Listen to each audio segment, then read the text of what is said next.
NBC 10 News and Coastal ABC, welcome to an Election 2026 debate, the Republican primary race for Rhode Island governor. Live from the Providence Performing Arts Center, here is Gene Valicenti. And hello again, everybody. I'm Gene Valicenti. Welcome to this Election 2026 debate between the two candidates running for governor of Rhode Island on the Republican side. This is the primary debate.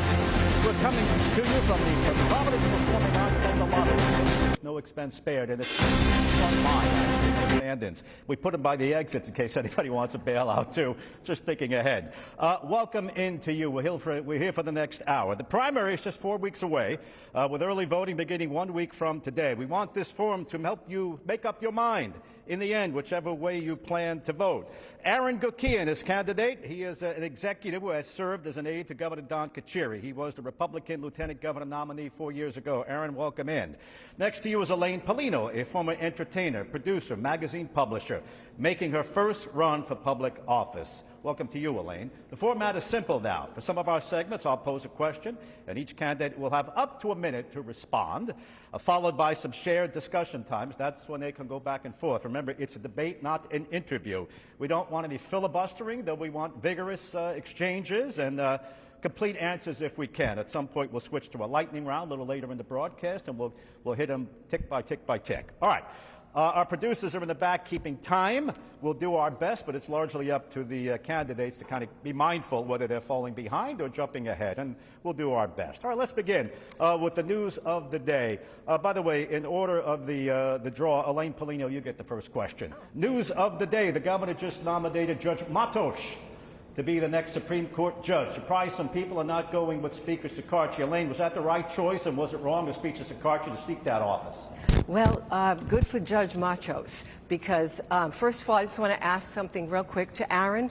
Now that I'm here in person, would you like to apologize for your remark? Elaine, I'll let you get to that. Just stick to the question. How about that? We'll talk Let's later. talk about Judge Matos. All right, Judge Matos. Hey, you know what? Dan did something right for a change. Yep. He actually picked someone that was waiting their turn and deserved the judgeship. And as far as Shekarchi goes, right. You know, he was playing the good old boy card, and I'm glad he didn't get in. Okay, when you get to pick if you prevail in the general election, if you get past this, will you have a litmus test for a judge? For example, one of the candidates was very, very pro-life, and the governor was asked about that. Did you take a pass on a pro-life candidate because they wouldn't get confirmed? What's your thinking on that? I'm pro-life, so that would work for me. So do you have a litmus test?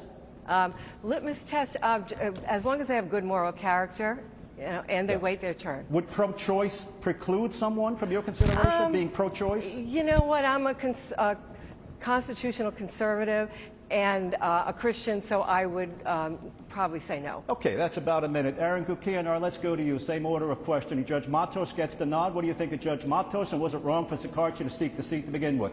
Well, good evening, Gene, and congratulations to Judge Matos. Also, I think we have a revolving door for a reason, that rule.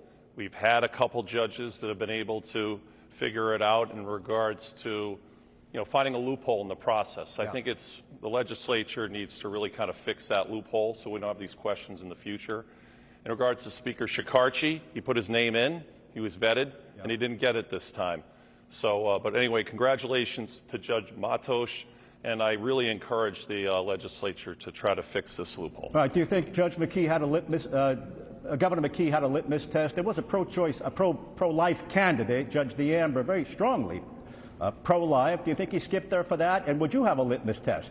Well, I know Judge DeAmber, Governor Carcieri, put her on the bench. I remember that day. And a litmus test would be very simple. What are your qualifications? Yep. What's your background? And can you do the job? And I think that sometimes we deviate from those points. Yep. But as you know, these social issues have been settled, and I think it's important to just get the best judge for that position. Right. A pro-choice candidate, you would allow for consideration of a pro-choice candidate? Yeah, I think you have to be open to everybody. Yep. I'm pro-life personally. Okay. And I've said that for the record. I'm Irish Catholic. And also, those social issues have been settled. And as governor, I always value that particular position. Thank you. Elaine, have those social issues been settled? the social issues. Social issues of abortion, a woman's right to choose, pro-life, pro-choice. Has that been settled in your mind? It has been settled by the General Assembly years ago, and they're the ones that made the final decision. Even if, as governor, I vetoed it 3 times, it would go back to them and they could pass it. So it isn't in the wheelhouse of the governor. But if it comes up again and I'm governor, I will address it. You're personally pro-life? I'm pro-life. And would you be a pro-life activist, Governor? Would you try to upset things or turn things around? You know what? If we decide in this state, if they decide to go to that full-term abortion like they just did in Massachusetts, I would be very active on that. All right, very good. Elaine, by the way, would you just move your hair away from that microphone? We want to make sure that we hear everything you say. All right, Elaine, you're anxious to say something to Aaron, and I just wanted to get past our first question. What is it you want to say to Aaron? Well, I wanted to ask him why you haven't apologized to me in person. You ran into me a few times this close and even closer, walked right by me. Would you mind apologizing Apologize now? for what? No, you're making the allegation. Okay. Apologize for what? For ageist and sexist remarks. He made remarks about your appearance? Yes. He apologized on the radio. And I'm not bad for my age, I guess. He apologized on the radio and on but TV. But not to me. I ran into him a couple of times, and I was waiting for him to say something. All right, Aaron, go ahead. She says that wasn't enough. This has been settled. I think that I've already paid apology. I make an apology for that remark. I think the citizens of Rhode Island really want to get to what's going on with the condition. We need massive change here in Rhode Island. And they want to know if their governor is going to be a person of good moral character, too. Well, again, it was an issue that was settled. I already apologized. I think we can pivot now and talk about the issues that are concerning all Rhode Islanders, specifically the taxes, the fees, the traffic, we're going to get to the all bridge, of that. Everything. Yes. He just, if I want to quote him accurately, he just said, "I apologize for that." Is that enough, Elaine? Yeah, you know what? I forgive him as a Christian in that sense, but I know who he is now, and like I said, as far as I believe a governor should have really good moral character. Well, who is he? What do you mean by that? You just can't let that hang there. What do you mean? What is he? He's someone that just says things that are inappropriate and shows that he really doesn't respect women. Well, that's a pretty serious allegation. Go ahead, Yeah, Aaron. You need to address that. Everyone knows me in Rhode Island. I have a wife and 3 daughters. My parents are here. It was I said one thing, and I think we can get tired at times when we're running. And when you address things, you move on. I think that the big thing was I conceded the point, and that's it. So I'd love to just kind of talk about what's really affecting the citizens of Rhode Island. I'm going to move on, but it was germane to the whole general conversation. Our Aaron Guckian, second question for you. Whatever the Republicans have been selling for years is not sold in Rhode Island. On many levels. The last real Republican governor was Governor Kachiri. We've had no senators, no members of Congress, no general offices. What are you selling this time around that's going to be different? Aaron Guckian. Well, I think we've been conditioned for some reason in this state that this is okay. It's not okay. And as I said, we need big change. We're the state of twos. Too many taxes, too many fees, too many speed cameras. The electric bills are skyrocketing. And everyone just can't take it. Enough's enough. Everyone's fed up, and they need a change. Rhode Island works smarter as we work directly with the frontline and union workers. When they find savings and fix systems, they get a revenue share. The rest lowers taxes and fees. Yeah. Powered by modern technology and AI and smarter cities, it's a 24/7, 365 anonymous idea portal. So these state workers, process improvement, giving their ideas, leveraging AI, and we can save money. My position and my commitment to the state of Rhode Island is I will save you 10% off this $15.2 billion budget in year 1. Okay, Elaine Pelino, again, the message has been stale. Nobody's buying it for years. What are you selling this time around? Is it the same old repackaged Republican ideas, or do you have something new for us? What I'm going to sell is a new Republican government in Rhode Island, a strong conservative government, and we are one election away from becoming a socialist state. So I am going to be the break the wall between socialism and Rhode Island. I'm here to protect that. And again, I want to start hiring merit-based employees in all the departments. And Number 3 is I'm going to have a Department of Accountability that will go through every single department, starting with the DOT, and the forensic accountants will see where the money was spent, what happened, and how, and that's how we can cut the budget too. All I have to do is look at that budget, have some forensic accountants go through it, and cut the pork and cut the everything that should not be there. I'm sure there's a lot of, golden deals in there for people. Aaron, sounds like a Kachiri's big audit that she's talking about. Yeah, well, I'm talking about. There, do you have specifics for us? And yeah, I'm talking about them. Don't get us in the weeds. People are listening. What's your big idea? We're talking about the modern day big audit. So if you're a consultant, we have $600 million worth of consultants baked into this $15.2 billion budget. If you're a consultant, you go to Warwick and you save $100,000. Typically, you get 5 to 10%. What I'm saying is, why don't we work directly with the Rhode Island talent? My father's out there. He's a local 51 plumber. My mom's a respiratory therapist. Where are you going to get your answers? From the front lines.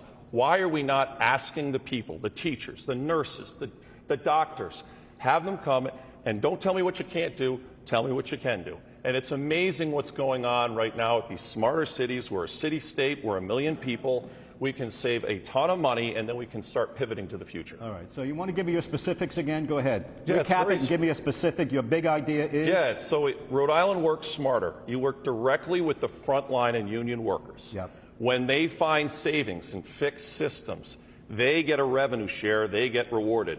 The rest lowers taxes and fees. It's powered by AI, and there's a 24/7, 365 anonymous idea portal, so they can give those ideas and not have any fears. And it'll be flushed out, and then we can save those dollars and add them and use them for the future. Okay, Elaine, you've been in the corporate world, private sector. He's talking about you'll get a percentage of what you cut, what you save. That works for business. Would that work for you in the state? No, because again, the most important thing in Rhode Island to me isn't working with the state unions. The most important thing is going through each department, do performance evaluations on almost every employee and seeing who's performing well and who is extra, because there's a lot of people that get, especially DOT, so much overtime, so many people on one job, too many contracts that are out of the office. We have to start making sure every department handles everything they need. Elaine, some would say the most important thing is working with the unions in Rhode Island, that as much as you'd like to fantasize about not, they control it, and you need, some might say that's the most important thing. Go ahead, I'll let you revise that answer. I'm a fair person, but I guess what I'm saying is there's so much wrong with Rhode Island in the spending, and we don't even know where the money goes, and our budget gets bigger and bigger every year. And that's why I want to have not just, merit-based department heads, but I want to have that Department of Accountability so we can go in and see where we can cut corners and still work. We're going to be nice to the people, that the ones who work hard stay, and we'll be very good to them. Yeah, Elaine, do you think you could cut taxes? You know what? There's ways we can cut taxes. We just, again, we have to look at each department where we can, cut things. Yep. But, Rhode Island is just not affordable all the way around. We get taxed on everything. So I would love to see the property tax cut. I know it's each town largely local. It's by the town. Yep. But again, it all goes to schools and things like that. We just have to find out. We can't keep taxing people on every single thing they do. How about cutting the sales tax? You know what? That's been proposed by other candidates. Would you like to do that? I'd like to get rid of it. Want to get rid of it? I would love to get rid of it, because look how much money people would spend. Yeah. Or at least we can get it equal or a little bit less than Massachusetts and Connecticut, and then instead of going there to buy all their large ticket items, they'll stay in Rhode Island. Okay, well, we just had the sales tax holiday in Massachusetts. Some people crossed the line. Take the first part. Much as you may dislike negotiating with the unions, but they may be the most important thing you have to do as governor. Isn't that a fact of life, Aaron? Yeah, I didn't say I dislike working with the unions. There's expectations and agreements. Yeah. So if you make an agreement, for example, and you have an incentivized workforce, and let's say you agree with the AFL-CIO, and you'd say, okay, if you save these dollars, which we can do very quickly with the augmented AI, they would then say, okay, maybe you put it to the COLAs. Maybe you put it to the pension to support that pension, which isn't a bad thing, especially because it's not funded correctly. Second, you can take those dollars that we save, You know I worked in healthcare. I was the executive director of the Rhode Island Dental Association. I was a leading advocate for oral health. That was my last job. And what I could do and what I could see is we have a healthcare hurricane, ladies and gentlemen. And I know that if we could start to incentivize lower reimbursement rates, and as you know, I passed legislation that's being analyzed by the Health Insurance Commissioner, and I implore him to give that answer to the legislature on or before October 2026. But if I could just finish one more thing. Just about 30 seconds. Go ahead, yeah, wrap if it. we could have, let's just say most of these doctors, when they graduate, they have a lot of medical debt. Yep. We could do $250,000, $50,000 over 5 years, and if it will go directly to their debt. We could actually work directly with Brown Medical, too, to keep people here. Good. If they leave the state, there's a clawback provision. But I think if we get those savings and we use that to not only take doctors, but also they're doing some of it with nursing and across medical. Okay. Elaine, I want to make sure you're getting equal time here. We've moved into kind of a health care discussion. You know, we can't get primary doctors. He just outlined kind of an incentive program. What's your incentive to attract more doctors to Rhode Island to stay in practice? My incentive to attract more doctors to Rhode Island is make, again, Rhode Island more affordable. Because it is true, the reimbursement programs for doctors, 20 up to 40% lower than they would be in Massachusetts or Connecticut. So what's going to keep someone from going and opening up a practice right over the state line? And also with Medicaid, we are one of the lowest reimbursement states for Medicaid. And a lot of doctors don't take it anymore. So I also think telemedicine and telehealth will help a lot in that situation. Yeah. So instead of overcrowding all the emergency rooms and urgent cares with small things like the sore throat or some small, minor ailment, they can just go on and call a doctor or get online and get checked. Do you have a plan for tuition reimbursement? Do you have a plan for a medical school maybe someday? Do you like those ideas? I don't want a medical school someday because here's the thing. Rhode Island has Brown Hospital already, Brown University Teaching Hospital. And again, what do they do as soon as they get out? They go to greener pastures. They go to a state, like a red state, that money's treated better and they get more bang for their buck. But also, too, to go ahead and fund another hospital, teaching hospital, we're going to end up in the same boat like 28 studios like we ended up with that soccer stadium. Where if things don't work out and we don't have enough students, we get the bill. Let me just understand this. So all this grand talk about a medical school at URI, you don't want it? I'm talking about another teaching hospital. Well, then I don't want to put words in your mouth. Right. The notion of a medical school at URI, you don't want that? Let's stick with what we have. We have plenty of doctors that come here. I'll take it as a no. Aaron, the notion of a medical school at URI to help grow more doctors who would then stay in Rhode Island. That's a simple yes or no? Correct. They're already doing a feasibility study. Yeah. I think my biggest concern is where they're going to do their residency program and their rounds. I think that Florida State University, when they came out, Florida's a major medical school down there. They worked with the federally qualified health centers. They call them FQHCs. It's a little bit of alphabet soup, but we have plenty of them around the state. We have to get unique. We have to use those rural health dollars. The president put $1 billion over 5 years in the rural side. We can use some of those opioid fine dollars. We could put them on the left part of the state. I think we could use so many different things. I think the biggest problem is we have patchwork system. We need to get organized, we need to get the right people in the room, and we need to accelerate as quickly as possible. Because last point, my daughter Lauren, 23, she had that E. coli thing with the lettuce, and she was sick a couple times. We had to take her to the hospital in the emergency room, and there's literally people that are like all in the hallways, and they're not getting taken care of. So I think we can also have like satellite places that we can start to look at, especially on the western part of the state where most of the rural health dollars will be deployed. I don't think we should touch the rural health dollars. Right now, we should just keep that, and for clinics. And again, right now, we need mental illness clinics. We need clinics for drug abuse and drug rehabilitation. So I think if we're going to do that, we should go to the communities, like even Woonsocket, and instead of giving them free needles and encourage them to keep using, and then the Narcan to wake them up if they OD, we need to start having some kind of treatment centers for people who are mentally ill. This is what qualifications You like the idea of a safe injection site on the other end of town over here where a drug addict can go in and shoot up under supervision so that they don't overdose? Do you like that idea? No, I think we need to help them. And the ones that can't be helped, the ones that are too far gone, like the people that are mentally ill or on drugs, and they're the ones that are, causing havoc to themselves and others, and they're danger of being on the street, there should be a place where they can be taken care of and medicated, just like they do to a dementia patient, and make sure they're okay. But also, I believe we do need clinics to help them get off, because there's a lot of people that could probably be helped, and maybe some work programs for them. Okay. Aaron, do you like, I'm going to let you get to that, but the notion of a safe injection site, it's up and running. It's the first in this country. Do you approve of that?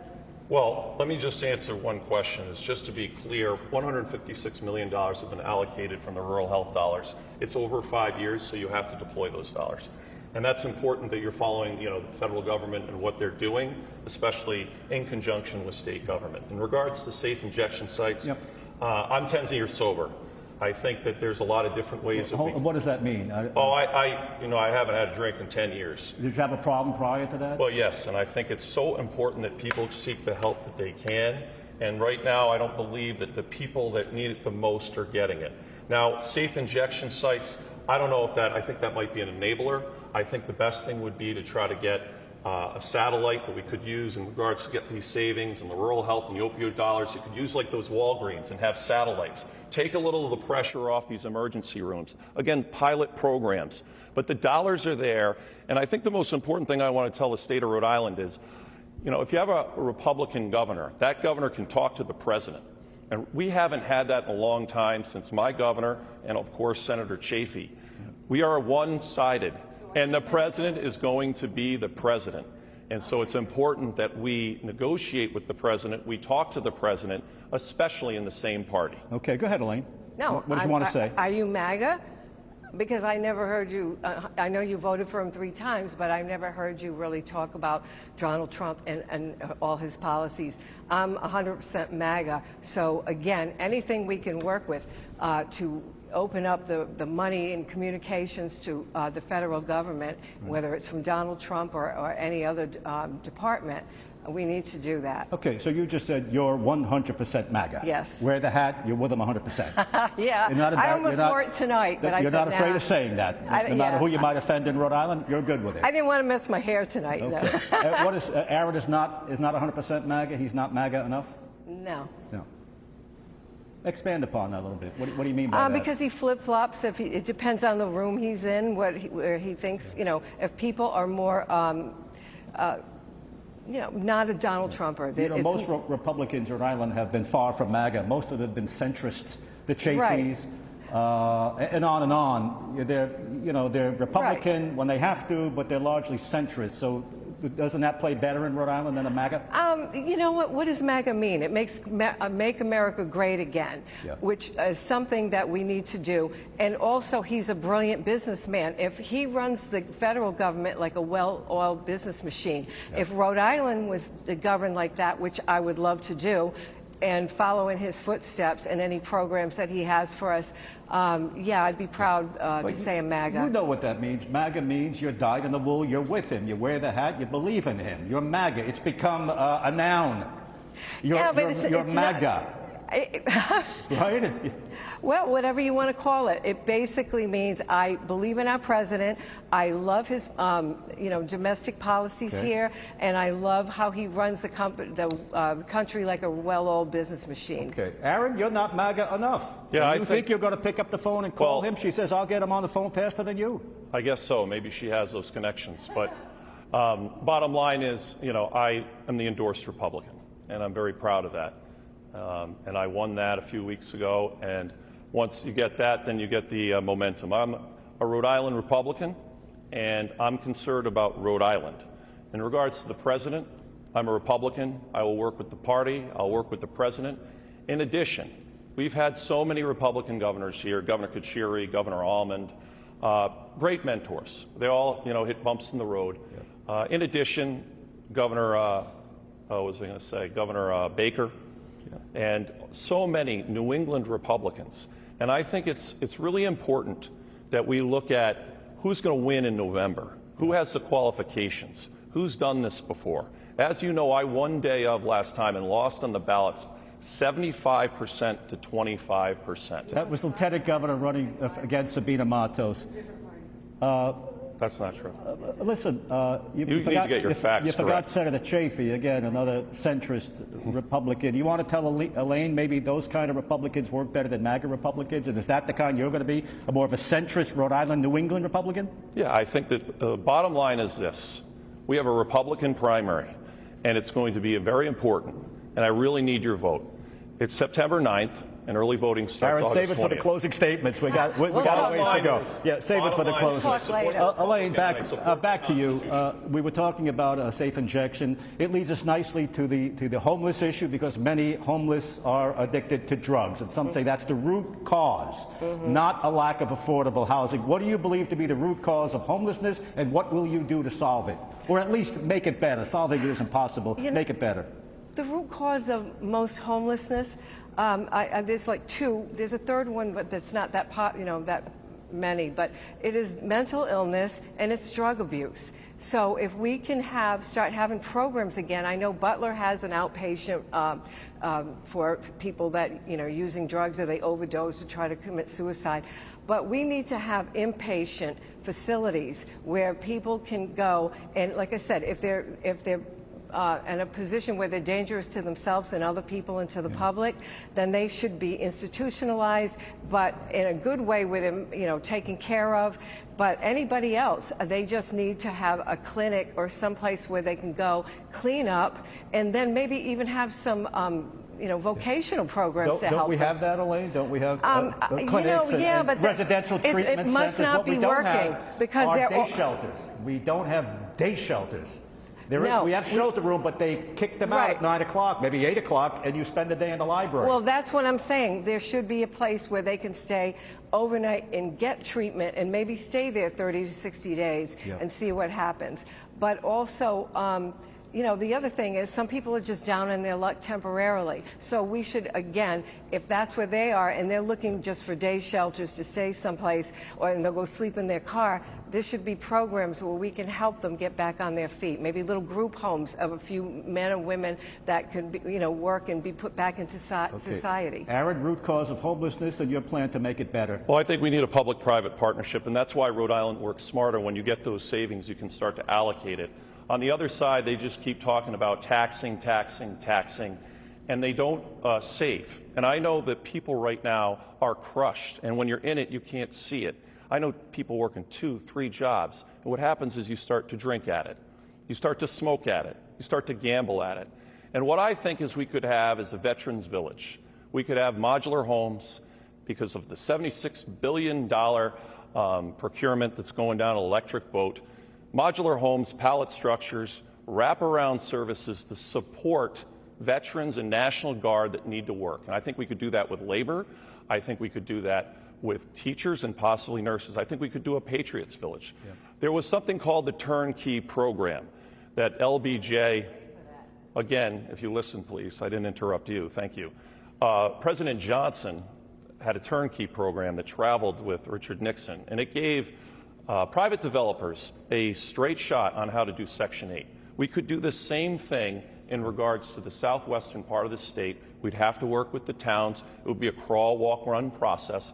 But that's another way, these wraparound services of mental health and support for the taxpayer, not low-income housing, but for the people that are protecting us on a daily basis and abroad. Fair to say we're doing a little thinking out loud here. We're running through some scenarios, but you just said, how are you going to pay for that? Right. Again, more taxpayers' money. I think a big thing that would help us if we were able to take the illegals out of Rhode Island. There's 40 to 80,000, some living all over the state. A lot of them are living in low-income housing. And like I said, on the first day, I would have sanctuary state status ended. Even though we're not officially a sanctuary state, President Trump has deemed us one. So I would do an executive order to have that done. Then I do another executive order to have the state police work with ICE to remove as many as possible, especially the criminal ones. And then that would free housing, a lot of it in Section 8 and low-income housing for the veterans who really gave their all. Now, you see what's going on with ICE when they try to grab a dangerous criminal. They're met with protesters. Sometimes they're chased out of town. It's awful. You've got the mayor of Providence insisting you can't park your car here and you can't do this, and he's ordered his police not to cooperate with ICE in most cases. Only under the letter of the law. And you're talking about going beyond that? In other words, a criminal is one thing, but you're talking about removing illegal immigrants in general? How would you do that? Well, again, there are people here that have been abusing our wonderful benefits. People come, not only just them, but people come from all over the country because Rhode Island has one of the best benefit plans where they get more money, they get more perks in Rhode Island. So if you have illegals and they're getting, and it's been proven, they do get housing, they do get SNAP, they get welfare, there's a lot of programs they're on, and anybody that's abusing the system that's not supposed to be on, they should leave. They should be taken out too. Okay.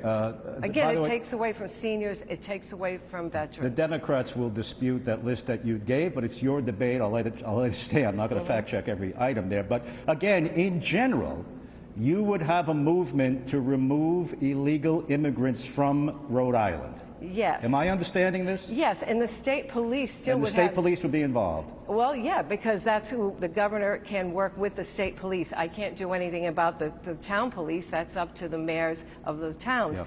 But anytime there's a state court, if someone had done a crime and they're being released from a state court, the state police can take them. Okay. Now, they can't go in Providence, but, you know, we can work around that. Aaron, what do you make of that? I guess you'd call it a bold plan? What do you make of what she just said? Well, I'm here in Rhode Island, so I'm going to talk about what we can do in Rhode Island. I'm very familiar with the office and the powers that you have for the governor. I think the first step is, one, I know that the ICE agents are going to be getting those cameras. And once they get those cameras, just like they have them in Cranston and different municipalities, I think that will open everything up because then it will be transparent. And in addition, you want to get the violent offenders, right? I have 3 daughters. We've seen what's going on all over the country when they open the borders. You know, people getting murdered, raped, and there's many, many victims. In addition, you have to work with them, but you also have to have guardrails. You have to ensure that the people that are here, that they have a way of getting to citizenship. We have to encourage that. We have to work with the nonprofit community because we still need workers. We need to work with the visas. And everything here is patchwork. We need to streamline services, and we can do it so easily, ladies and gentlemen. If we just use Anthropic, these smarter cities, they can accelerate it, go through the efficiencies, specifically if those frontline and union workers are on board. Aaron, let me just reel you in a little bit and just narrowly focus. Elaine said we're going to go beyond ICE grabbing the dangerous criminals. She wants to remove illegal immigrants and use the state police to do that. Your take on that initiative? Well, it seems like she wants a Gestapo state, and I'm against it. You want a socialist state. You want a wonderful little happy city like they have in California and different places. No, I'm sorry. I don't even know how to answer that. Rhode Island right now needs help. We are taxed to the max. We are strained. People are taking a lot of benefits that we are paying for. We pay for all that. And they're taking it from people like seniors, from low-income families that really need a help because right now they might need a temporary break just to get back on their feet. What did you mean she wants a Gestapo state? Isn't that a little Well, it strong? just seems like she wants to go through and arrest everyone and get them out of here, and it's just too complicated. There's Did you all hear sorts of what legal I issues. said? Yes, I heard what you I had. said criminals and people who are abusing the system. And okay, yes, there should be some way. No, you didn't. Not you right said now. all of them. Just Now like, you're starting no, to change it. I didn't. I said okay. no. I said this is where we're going to start. Okay, and then also with. President Trump, he even said it would be nice to have a pathway to citizenship. Go back home, we'll give you a ticket, go back home, file the papers, and you come back Now because there are people. Okay. How are you going to manage that? They get a free ticket. Don't you watch TV? They're going to give a free ticket? Okay. What did you mean when you said he wants a socialist state?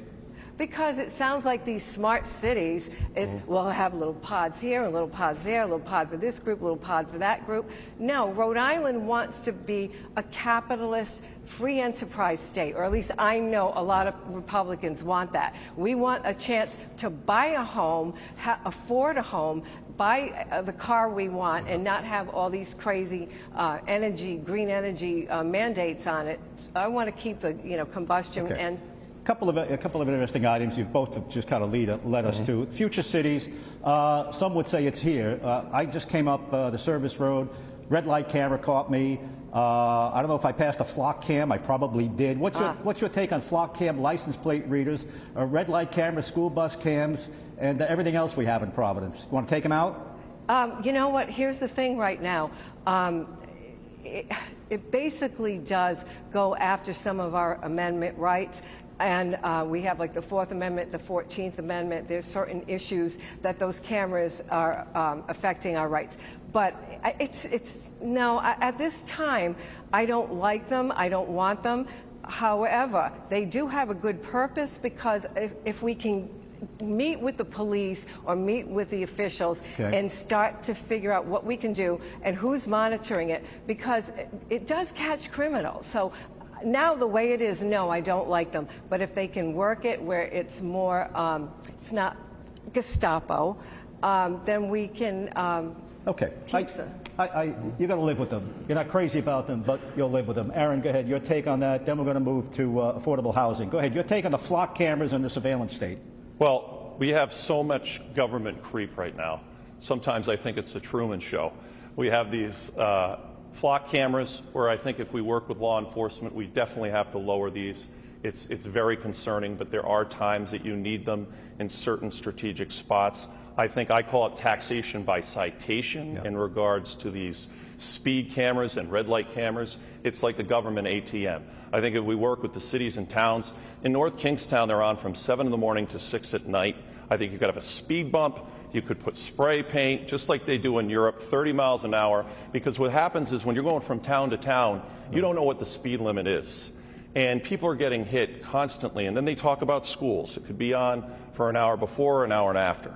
But we all know what this is, and everyone's getting hit by it. So they're using this because, unfortunately, the legislature keeps pressing down all of the pressure of all of these taxes and fees and what they do at the legislature, so they got to jack the property taxes. Our property taxes in East Greenwich are almost 7%. Aaron, we were talking about flock cameras. I'm going to try to narrowly keep you on topic. Let's go to affordable housing. The Democrats are pushing it. Governor McKee later is going to tell us how many affordable housing units he's built. And Helena Folks is going to tell us where she put her millionaire's tax to build affordable housing. And you're right, you mentioned East Greenwich. They've built affordable housing, I think 4 more units. What's your plan?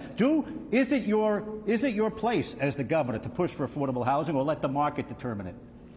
First of all, affordable housing sounds great in theory again, but if you're going to put massive condo units and in little towns that the infrastructure cannot handle, you got the roads, the sewers, the schools, and now you got to buy more school buses because there'll be more children living in the towns. And it just doesn't make sense. To me, why don't you build up? You can go to the big cities, and there's plenty of vacant lots, plenty of places they can build if you're going to do affordable housing. And what I don't like either is I found a lot of these affordable housing units are co-paid by the state. We're giving them money to build, builders to build, and only a certain, I think 10 to 20% are actually for affordable housing. The rest of them are full price when people can come from Massachusetts, and that's a bargain for them. Okay. But I'm not for it. Sorry. So the legislature and they have pushed affordable housing on the 39 cities and towns. Hard. I don't like Hard. it. You don't like that? No, because it's destroying our infrastructure in small towns. Okay. And no. Aaron, let's go on that affordable housing. They're pushing. Some towns push back. Johnston said don't want it. You know what's going on in Johnson? Then we'll get to the bridge. That's the topic we've been holding here. Go ahead, Aaron. Yeah, affordable Tip housing. O'Neill always said all politics are local.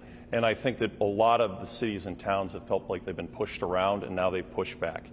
One of the things I'm really advocating is for the taxpayer. And that's why the people that work for us, especially also the things that I was talking about in regards to union workers, the skilled trade, and also the nurses, we need to get housing, and we need to start using pallet and modular homes in certain areas. And then we need to get transportation.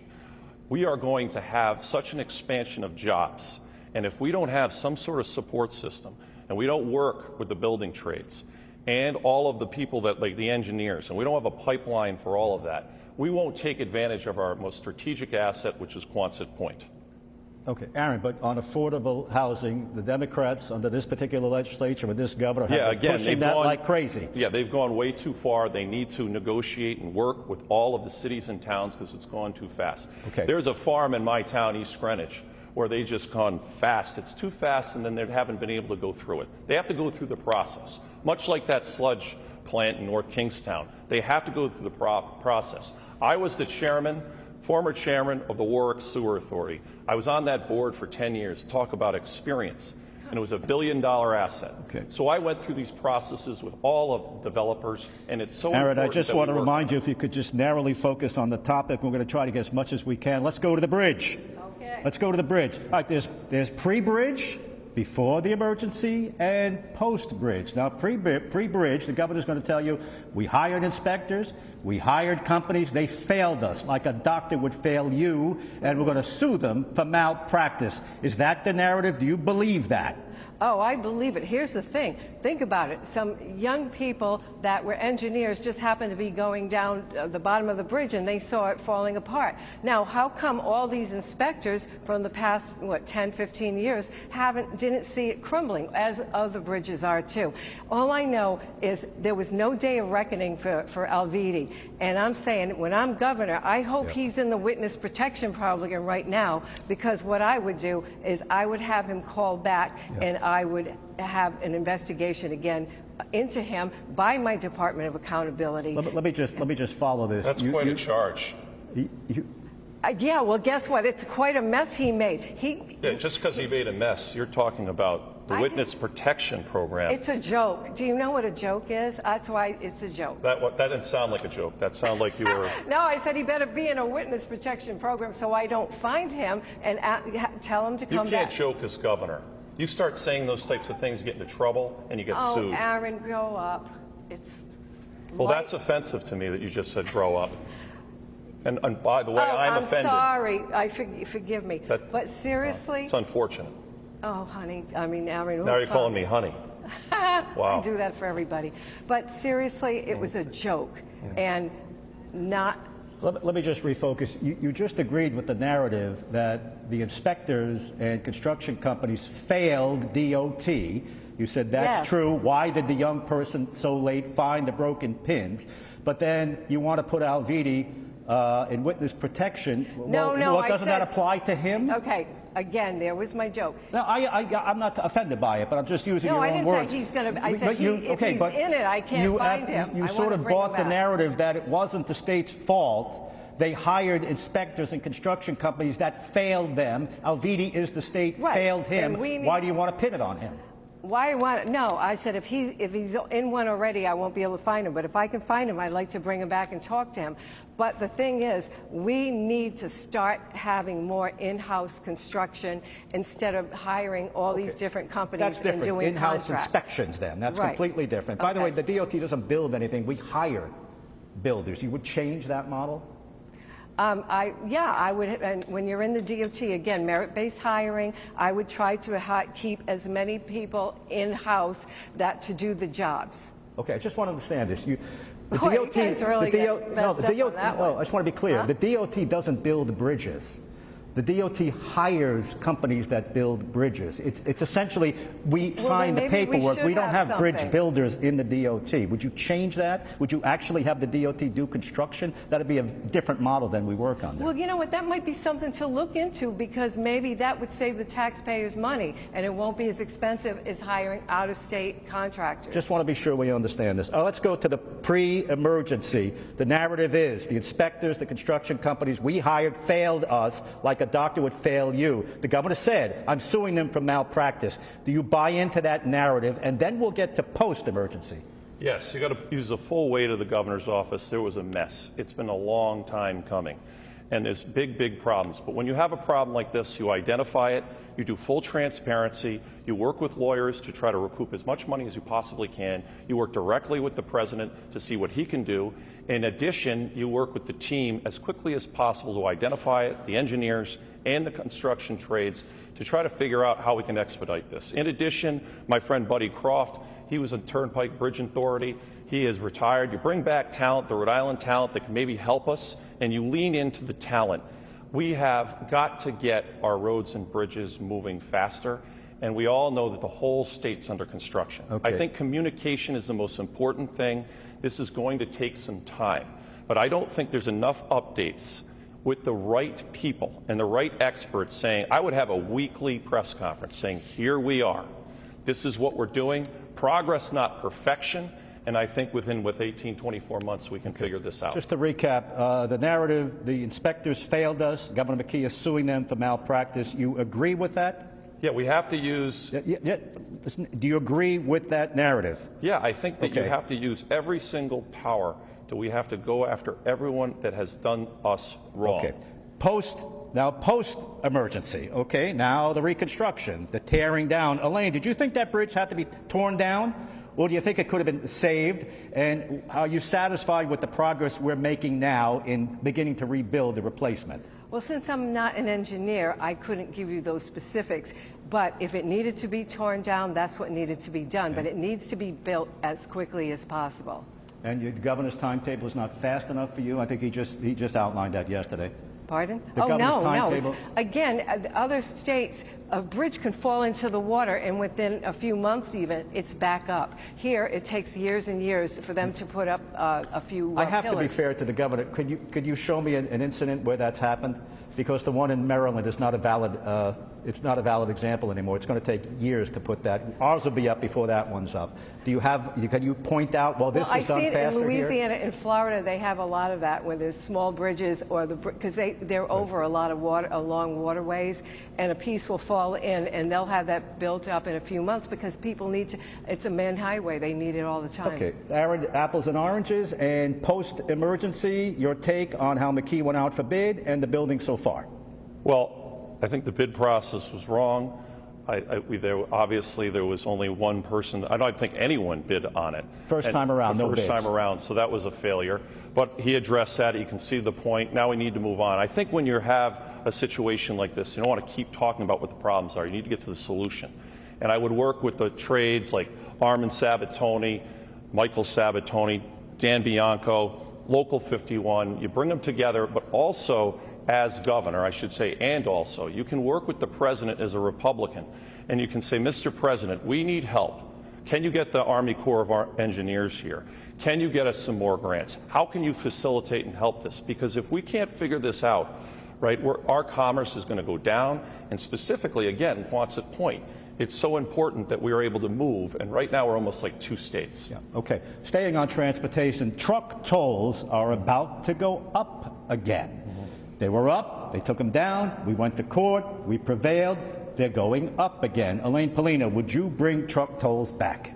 No, I don't want the truck tolls. First of all, that doesn't help us at all. All it does is make a lot of the trucks start to use our side roads and smaller highways and clog the traffic.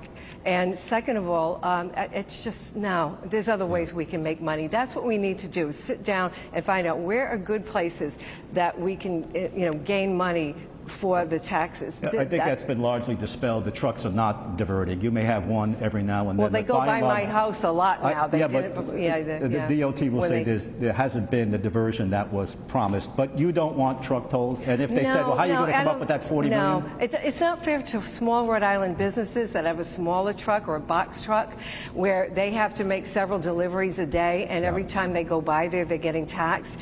It's not just the interstate trucks that are going by. It's also our smaller businesses. That's probably a sentiment. Your sentiment is probably shared by most Rhode Islanders. They don't want truck tolls. But they're there, and they're coming back, Aaron, on truck tolls. Would you pull the plug if governor? Yeah, pull the plug. I'd work with the Rhode Island Truckers Association, the executive director, Chris Maxwell. He's an expert. I know this is really hurting our great companies like JobLot, for example.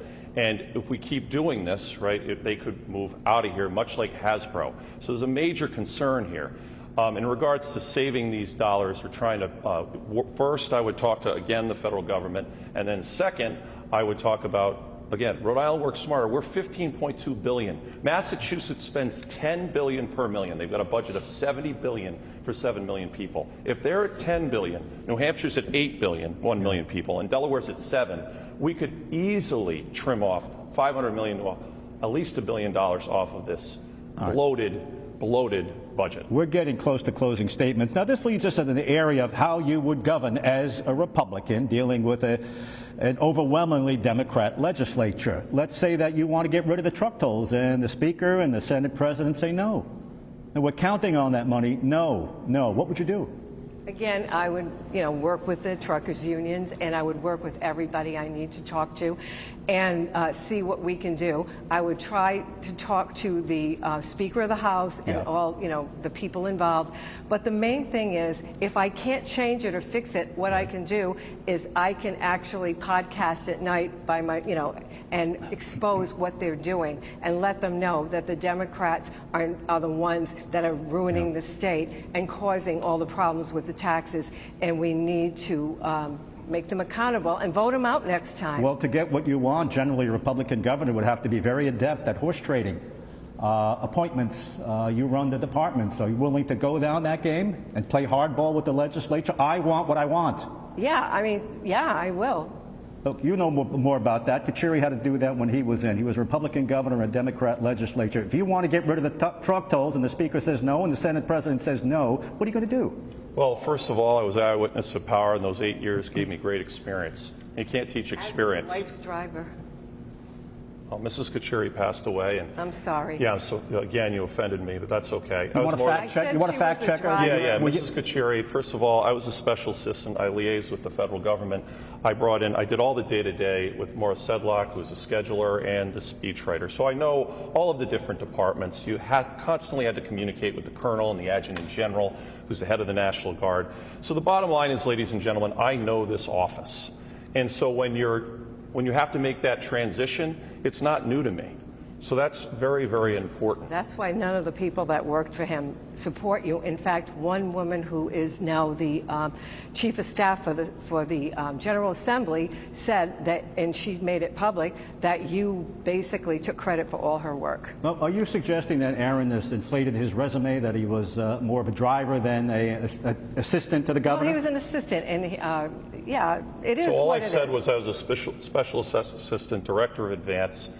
Everyone knows in that building what I did. Advanced man is you go in to make sure everything's okay. I don't think you actually know what I did, uh-huh. but I know that people would, and actually Governor Kachiri could speak to it because he's in New Hampshire and he's. Is there a question you have about her background as presented, her business experience? Well, yeah, there's gaps, and you said that you're a chief of staff of Cantor Fitzgerald. I mean, that's quite a situation, and if it's true, it's true.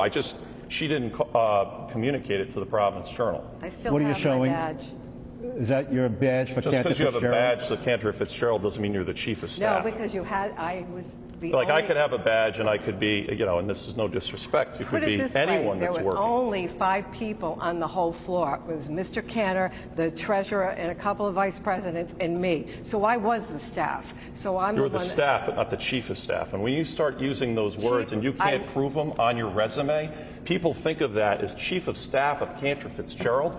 Wow, she must have extreme qualifications. I ran have an all these MBA. foundations. I have a master's of music. Let's be fair to both of you. Mm-hmm. You had a responsible role. Yes. Very small staff. Are you kind of overlapping? Well, I acted like a chief of staff as opposed to have the official I had to sit in all the title. board of directors meetings. I had like the highest security that you can get. What did it say on your business card? I don't have a business. Well, do you remember? What was your title? happened? Chief of staff? No, I don't have. I have other ones that I saved from a few years ago. Well, I would remember if I was chief of staff. Were you chief of staff officially, or was it? You just mean I had the responsibilities of a chief of staff? Yes, I did. I was, and I also was executive assistant to Mr. Cantor. Wait a minute, executive assistant. That's a big difference to chief of staff. All right. I played many hats. I had to do, and I also was in charge of the foundations where I had to, take care of. Okay. All right. We're not going to go back. We won't go back and forth. You both have raised that. And by the way, that's been raised in other forums. Lightning round. You're both Second Amendment? Yes. Pro-gun rights. Support do you the own Second a gun, Amendment. Elaine? Do you own a gun? Yes, I do. You do. You're proudly a gun owner. I've been shooting since I was 20. That's a long time. Right. And Aaron Guckian, do you own a gun? I do not, but I support the Second Amendment in the Constitution. Are the Democrats overreaching with the assault weapons ban? Absolutely, and it was proven in New Jersey. Supreme Court overruled that, and I think they'll take another shot. They'll probably analyze this particular law. All right. I think right now, if you look at different countries, specifically in Iran and Ukraine, if they were armed and had militia, and that's why we have a Constitution. Because if you lose the Second Amendment, you lose the First Amendment, and it's extremely dangerous. Okay. We're getting toward our closing arguments. Just time for one more question. It's going to go back to the original question. The Republican message has not sold.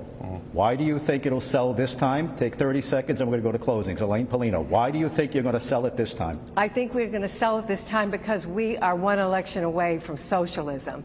And as a MAGA Republican and a constitutional conservative, I would be a great governor that could make sure that, that we're fair but strict with our state. Aaron, full circle before we go to closing statements. Why do you think what you're selling will work this time, since none of it has worked before for the Republicans? Sorry to say. Because we're taxed into the Stone Age, and people, our electricity bills and the green mandates, it doesn't work.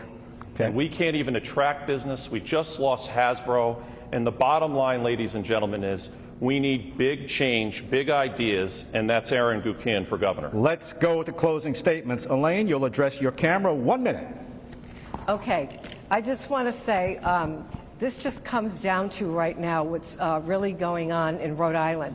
Now, Aaron likes to talk a big game, but look at his record. He's flip-flop. He has he's Second Amendment rights. He flip-flops on that, too. And now he's saying he's pro-life, but that's debatable because he had admitted before he wasn't. And he also donated to Democrats like Dan McKee and Joe Sicarci, the same people who are raising your taxes, taking your rights, and running this state into the ground. I'm not going to apologize for being a real MAGA Republican. I support President Trump's America First program, and I will defend your rights to bear arms, and let's stop socialism in its tracks. I'm here for Rhode Island. I'm one of you. Vote for Elaine Pelino. Elaine, thank you. Aaron Guckian, address your camera. 1 minute closer. Well, thank you, Gene, and thank you to NBC Channel 10. I'm here because we're the state of twos. Too many taxes, too many fees, too many speed cameras, and everyone's had enough. They're fed up. And I have the experience, the qualifications. I worked for 2 major banks. I raised millions in charity at the Rhode Island Foundation. I was the executive director of the Rhode Island Dental Association. Bottom line is, my parents, my father, my mother, and my 3 daughters, I'm doing it for them. I love my family, I love my state, and we need a big change. So please vote for Aaron Guckian September 9th. And I hope you have a great night. Aaron, thanks. Thanks to both of you. I think it was a good, vigorous exchange. I think we got the taste of the difference between the two of you.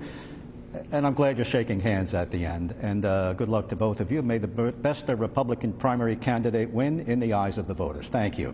In the meantime, thank you for joining us. By the way, if you're joining us live, we've been on from 4 to 5.